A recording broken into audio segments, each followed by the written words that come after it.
Hello everyone, यह general aptitude series का third part जिसमें मैं आपके लिए लाई हूँ सिंपल मैथमेटिक्स के क्वेश्चंस। मैंने यहाँ पर ऐसे कोई पर्टिकुलर टॉपिक नहीं लिया है, यहाँ पर मैंने रैंडमली कुछ क्वेश्चंस लिए हैं। यहाँ पर हम 10 क्वेश्चंस सॉल्व करेंगे आज। तो चलिए शुरू करते हैं। देखिए पहला क्वेश्चन, यहाँ पर मैंने 5 से लेके 45 तक 5 के मल्टीपल्स लिए हैं। Find the number of zero in given product. इस प्रोडक्ट में कितने ज़ीरोज़ आएंगे। ज़ीरोज़ आने का मतलब है जैसे हमारे पास अगर 100 होता तो हम क्या बोलेंगे, यहाँ पर एंड में 2 ज़ीरो आए हैं, हमें एंड के ज़ीरोज़ बताने। बीच में अगर कोई ज़ीरो है उससे हमें कोई मतलब नहीं है, हमें ये बताना है नंबर के एंड में कितने ज़ीरो होंगे। तो ऐसे क्वेश्चंस को अटेम्प्ट करने के लिए ना आपको जितने भी नंबर्स दिए होते हैं उन्हें आपको ना प्राइम फैक्टर्स के फॉर्म में लिखना होता है। जैसे 5 तो खुद एक प्राइम नंबर है, वो एज इट इज़ रहेगा। अब 10 को हम 2 इंटू 5 लिख सकते हैं, 2 इंटू 5 10 होता है और हमें पता है 2 और 5 दोनों ही प्राइम नंबर होते हैं। अब 15 को हम कैसे लिख सकते हैं, 3 इंटू 5 लिख सकते हैं और 3 और 5 दोनों ही प्राइम नंबर्स हैं। 20 को हम कैसे लिख सकते हैं, 2 इंटू 10 एंड 10 को फर्दर हम 2 इंटू 5 यानी कि 20 को हम 2 इंटू 2 इंटू 5 लिख सकते हैं। उसके बाद अगला है 25 को हम 5 इंटू 5 लिख सकते हैं। उसके बाद 30 आया, 30 को हम क्या लिखेंगे, 3 इंटू 10 और आपको पता है 10 को हम लिखेंगे 2 इंटू 5 यानी कि 3 इंटू 2 इंटू 5। या तो आप ऐसे भी कर सकते हैं, जैसे 30 दिया होगा तो आप क्या करेंगे, पहले 2 इंटू 15 फिर 3 इंटू 5, तो 2 3 और 5 आया, वो आप यहाँ पर लिख दें, ये आपको पता होगा। अब 35 क्या होता है, 5 इंटू 7 दोनों प्राइम नंबर है तो एज इट इज़ 5 इंटू 7 लिखेंगे।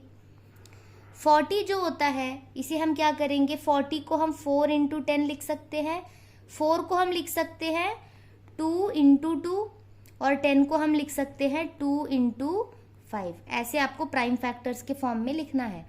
और जो 45 होता है इसे हम क्या लिख सकते हैं, 3 इंटू 15 होगा ये। 15 को दोबारा हम 3 इंटू 5 लिख सकते हैं, तो 3 इंटू 3 इंटू 5। ऐसे लिखने के बाद आप क्या करेंगे, जो हम देखेंगे 2 कितनी बार आ रहा है। 2 कितनी बार आ रहा है, 1 2 3 4 5 6 7 7 टाइम्स आ रहा है, तो 2 की पावर हम लिखेंगे 7।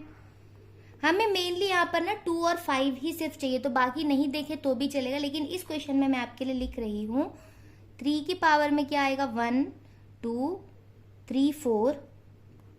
5 की पावर में 1 2 3 4 5 6 7 8 9 10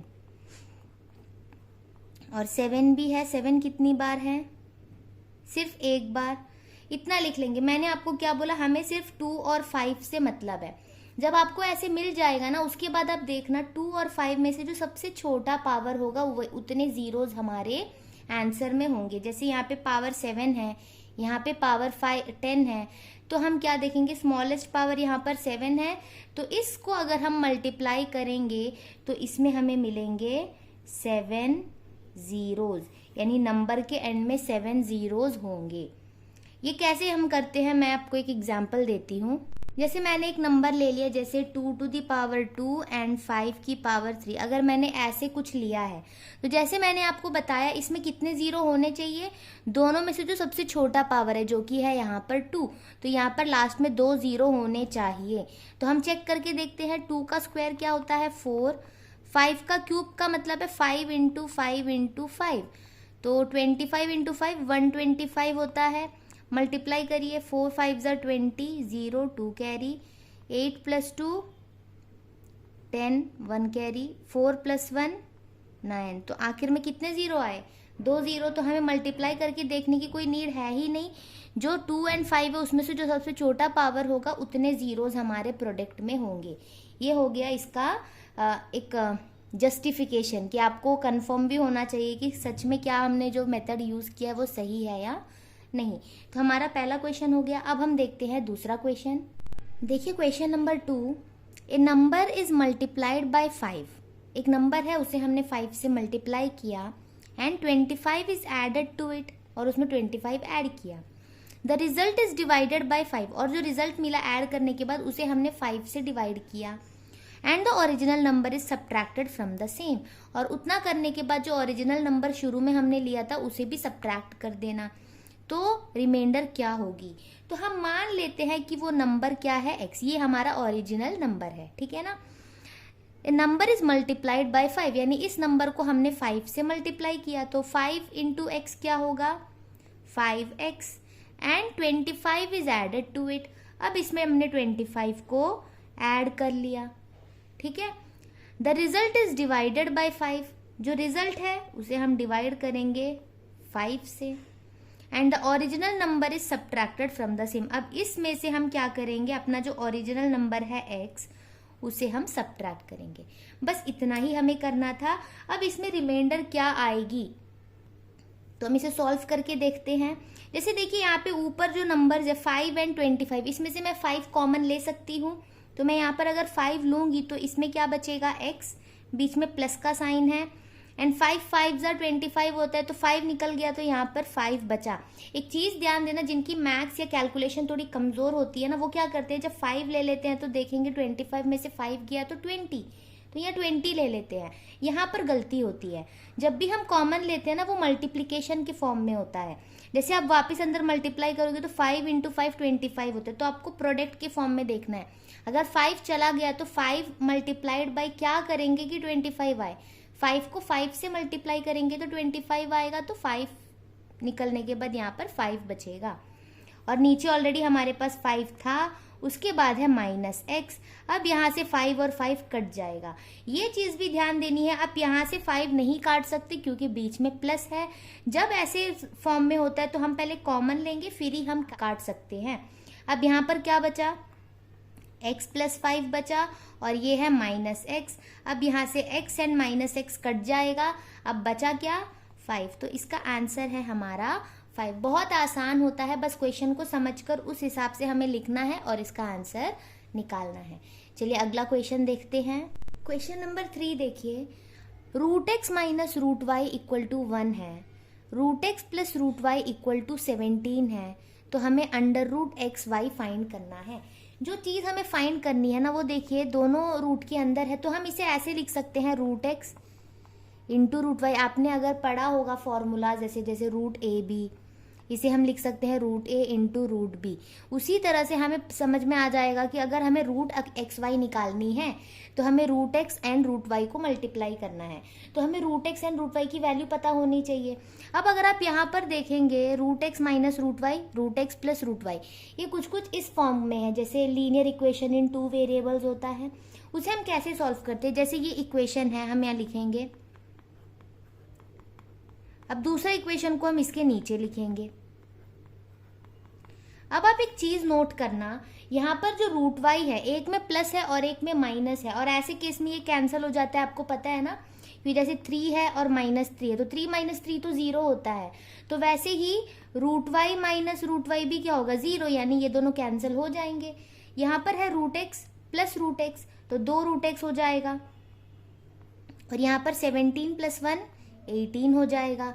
तो √x क्या मिलेगा हमें, ये 2 मल्टीप्लीकेशन में है, उस तरफ ले जाएंगे डिवाइड में आ जाएगा, 2। अब इसे काटेंगे तो हमें क्या मिलेगा 9, यानी √x की जो वैल्यू है वो है 9। अब इस वैल्यू को अगर हम इसमें पुट करें तो √x की जगह अगर मैं 9 पुट करूं प्लस √y इक्वल टू 17, तो यहाँ पे √y क्या मिलेगा, यहाँ पर इनके बीच में ऐड वाला सिंबल है तो ये उस तरफ जाएगा तो ये माइनस हो जाएगा, तो √y हमें क्या मिलेगा 8, ये मिल गया। अब हमें चाहिए क्या √x इंटू √y ना, ये जो फाइंड करना है, तो यहाँ पर हम पुट करते हैं √x क्या है 9 है एंड √y क्या है 8 है, तो 9 इंटू 8 72। रूट तो आएगा नहीं क्योंकि √x की वैल्यू हमने निकाली है ना, तो √x पूरा 9 होगा, √y जो है वो 8 होगा, 9 इंटू 8 72। तो ऐसे हम इसे सॉल्व करते हैं। जैसे आपको कहीं पर भी ऐसे इक्वेशंस के फॉर्म में दिखे जहाँ पे x एंड y हो, बीच में प्लस माइनस हो, तो आप उसे ऐसे एलिमिनेशन मेथड से सॉल्व कर सकते हैं।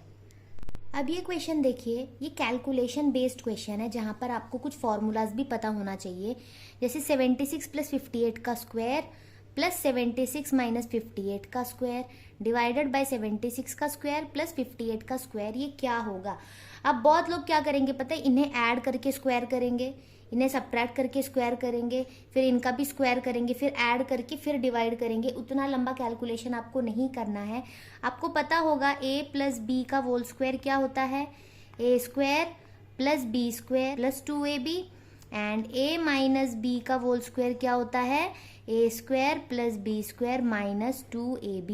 अब वो चीज़ हम यहाँ पर अप्लाई करेंगे। जैसे यह है a प्लस बी का होल स्क्वायर, तो हम क्या लिखेंगे इसे, a square plus b square plus 2ab, यानी 2 इंटू 76 इंटू 58, ये हो गया इसके लिए। अब बीच में प्लस है, जब बीच में प्लस होता है ना तो हमें ब्रैकेट लगाने की जरूरत नहीं, क्योंकि प्लस है तो आगे जो भी लिखेगा उसके साइन में कोई चेंज नहीं आएगा।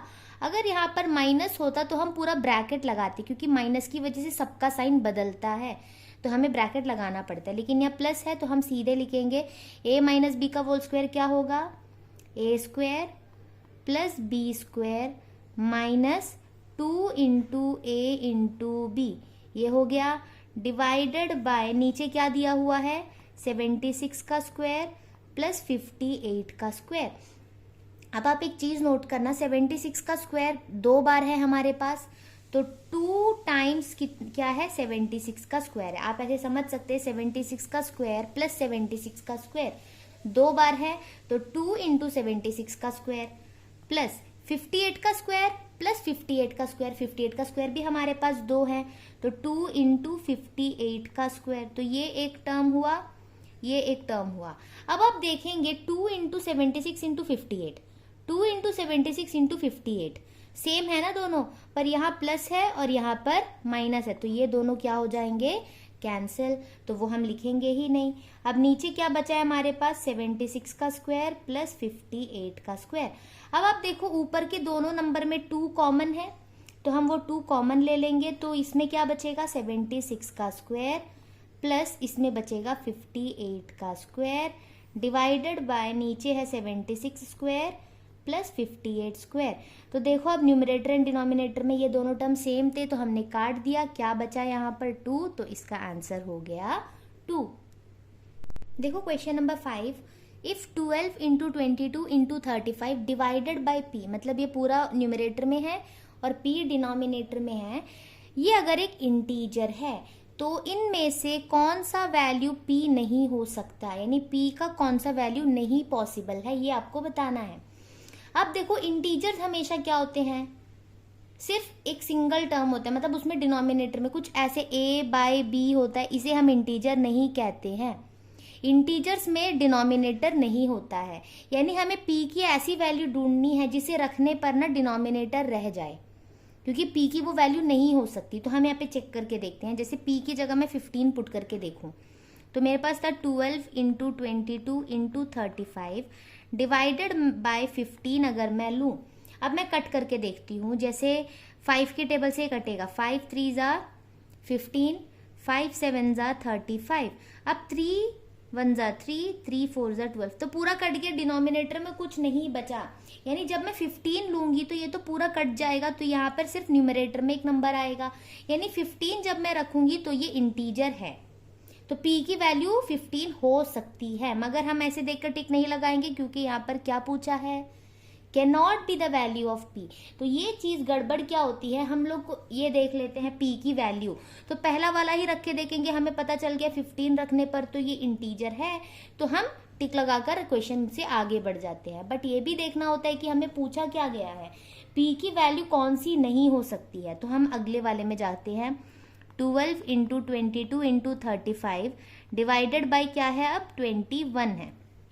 अब देखो जो 21 एंड 35 है ये तो 7 के टेबल में आते हैं ना, 7 3 ज़ा 21, 7 5 ज़ा 35, अब 3 1 ज़ा 3, 3 4 ज़ा 12, यहाँ पर भी डिनोमिनेटर पूरा कट गया है, यानी ये भी पूरा इंटीजर है, मल्टीप्लाई करने की नीड नहीं है, क्योंकि डिनोमिनेटर में कुछ बचा ही नहीं, यानी ये इंटीजर है।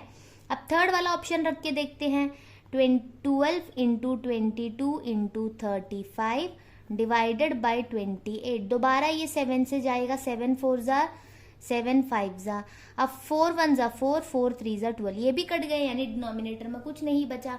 अब मतलब जो लास्ट ऑप्शन है वही करेक्ट होगा। फिर भी चेक कर लेते हैं, 12 इंटू 22 इंटू 35 डिवाइडेड बाई 50।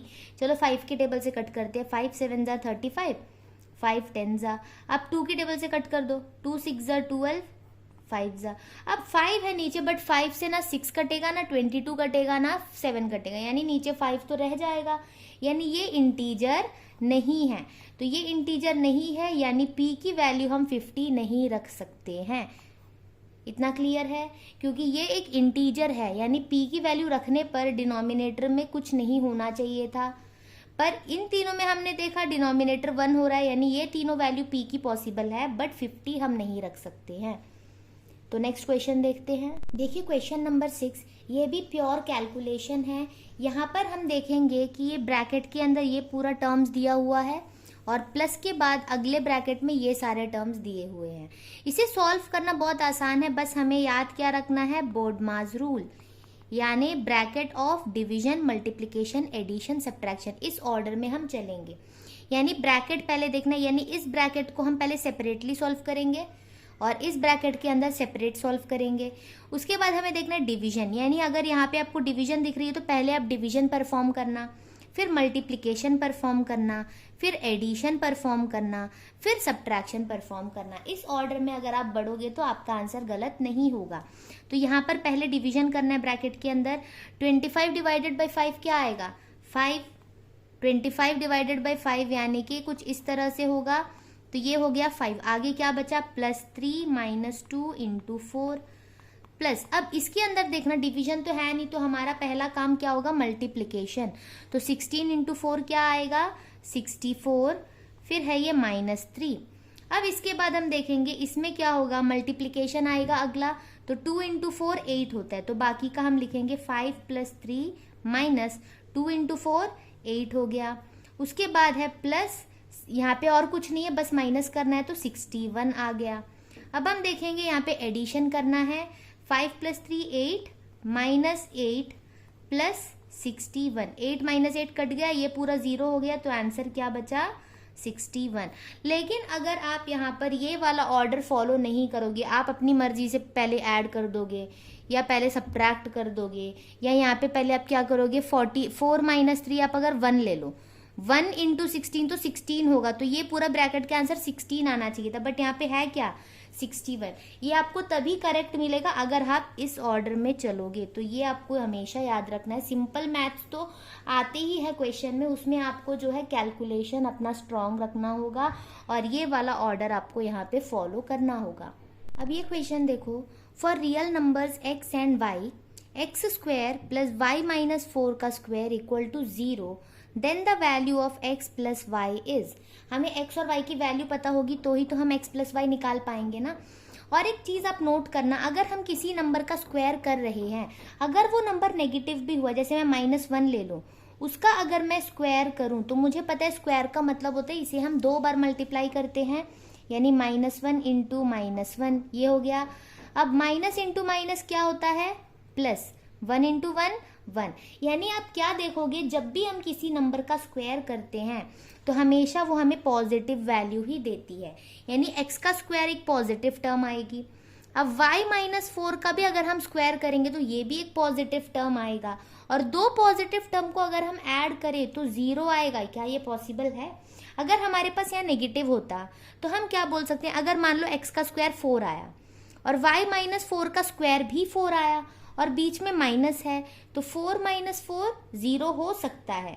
लेकिन अगर यहाँ बीच में प्लस है तो 4 + 4 तो 8 होगा, 0 तो आएगा ही नहीं।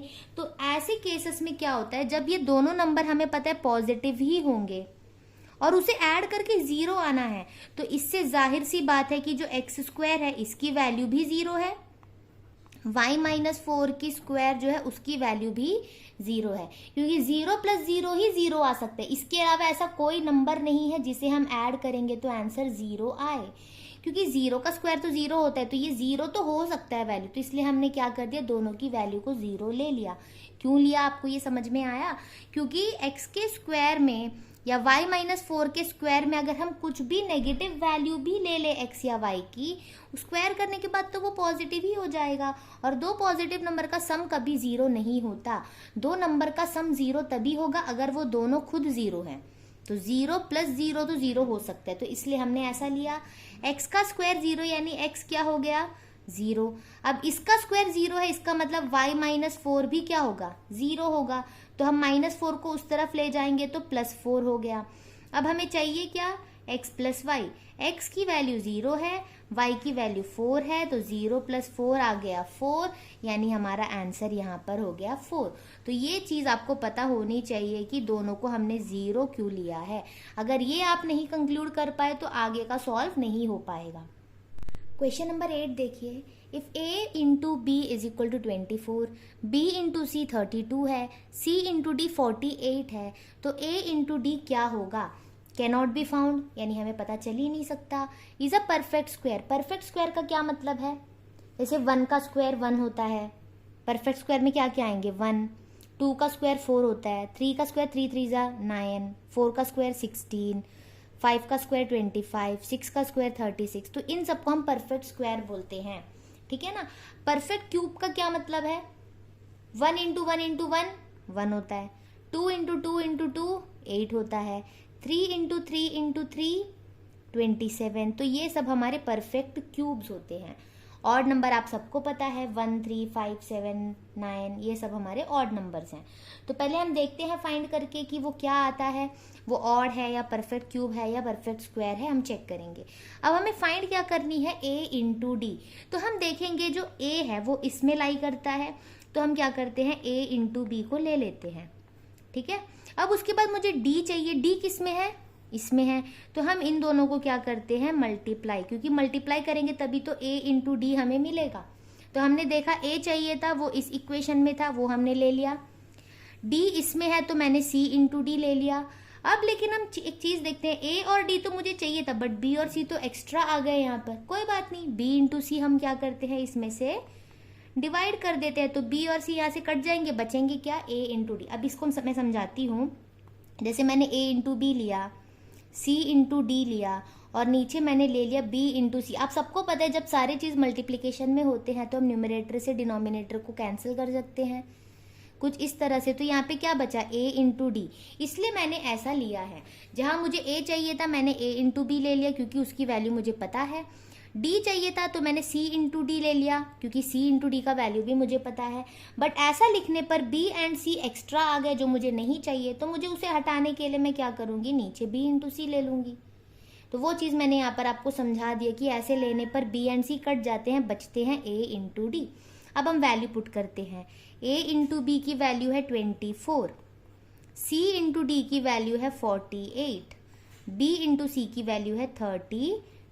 अब आप कैंसिल करके देख सकते हैं, अब 8 की टेबल से कट कर दीजिए, 8 6 48, 8 4 32। अब 4 की टेबल से कट कर दो, 4 1 4, 4 6 24। अब देखो 6 इंटू 6 क्या होगा, 36। ये परफेक्ट स्क्वायर है ना, तो इसका आंसर होगा इज अ परफेक्ट स्क्वायर।